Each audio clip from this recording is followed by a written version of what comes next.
My money gun has no money, and that's because I'm broke. And if you're broke like me, you can follow these 4 steps to fix your financial situation. Now, I'm an internet entrepreneur. I've been making millions of dollars online, but I've been broke multiple times before. So I know what it's like, and it's really hard to not just retreat into your emotional or your reptilian brain when you're in these situations. So it's good to sit and think with your thoughts and then follow these simple steps, which I'm going to lay out for you in this video to help you get out.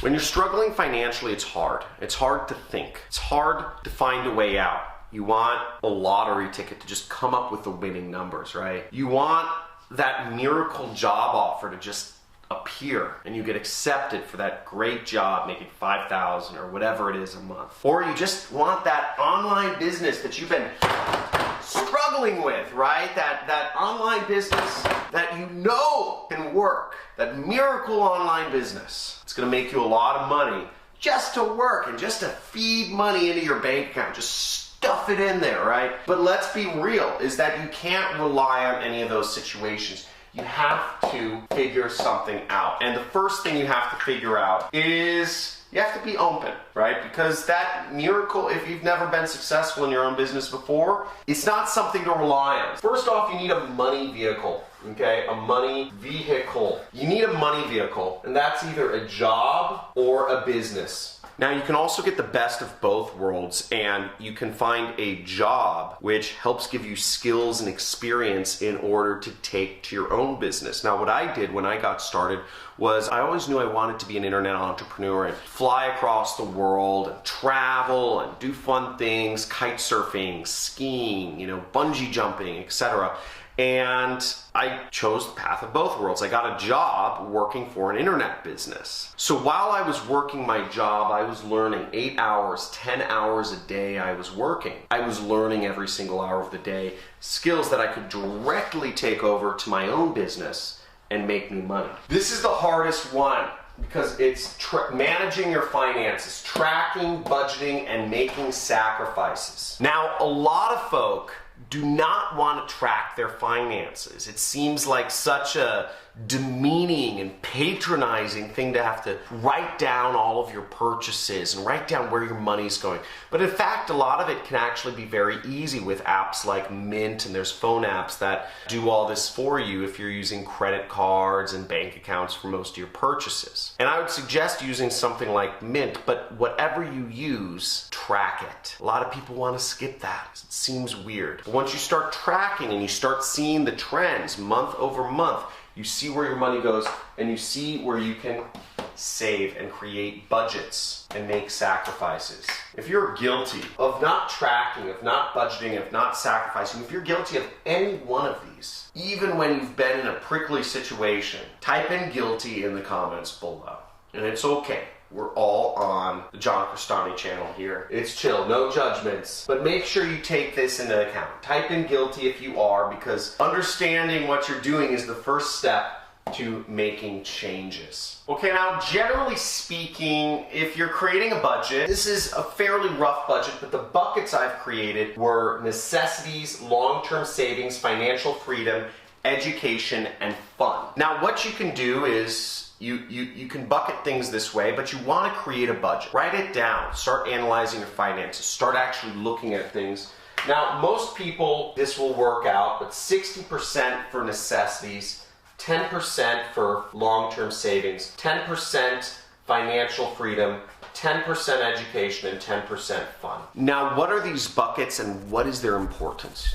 You might be wondering. Well, necessities are things like rent. They're things such as food. Maybe it's health insurance, etc. Whatever you consider a necessity, these are necessities. And be real. Don't say fun is a necessity. Fun is fun category. Fun category is stuff like vacations, trips, eating out. Education is investing in your own self. You're not going to grow, you're not going to get to the next level if you don't invest in your education. I know that might seem kind of self-serving because, hey, I'm a teacher here, right? Invest in education.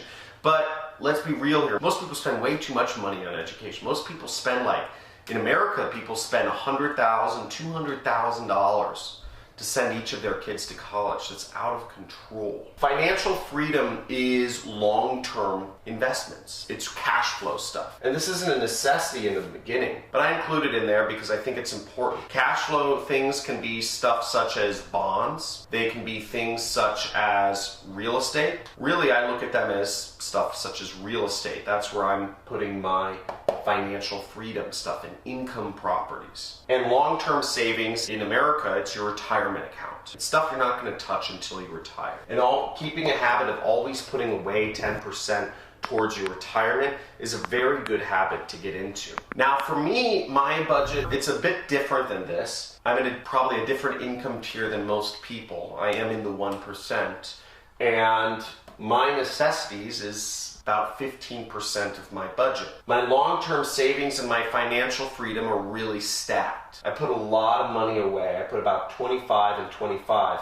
I put a lot of money away into savings and into retirement accounts because that's what I'm preparing for. I'm trying to get to the level, I'm still not there yet, where I can retire and literally live the rest of my life off of interest or cash flow. And I always invest in my education. I'm an education junkie. I spent $100,000 on a single mastermind this year, which may seem ridiculous to some people to spend $100,000, but I'm still within 10% of my budget. So I'm still maintaining the same budget that most people in the world are. If not, maybe I'm spending less because I don't have college debt. And the last thing you want to put your money into is a wealth vehicle. So again, that financial freedom money, that should go into something where you can get good cash flow from, you can get an income from. And that could be something like apartments, okay, or investing in a duplex, or investing in a property that you rent out via Airbnb. Something that has a higher return than a stock or a bond and provides you cash flow. It could be a franchise, whatever it is, but it's investing in creating your financial freedom. It could be a side business. That's what you want to think about. Hopefully you enjoyed this video and you're enjoying learning about making money and keeping it and getting yourself towards financial freedom. Now, they won't teach this to you in colleges. They won't teach this to you in normal schools because they don't want you to know this. But there are simple steps you can take to creating wealth for yourself and keeping it. And on this channel, I show you every single day how you can do that. Now, I made my money in affiliate marketing. You can check out dozens of videos where I'm teaching you how to make money with affiliate marketing without spending any of your own money. So make sure you like this video, subscribe to my channel, and comment below if you're committed to managing your finances, if you're putting this in action and working yourself towards financial freedom. Then let's make it happen. See you in the next video.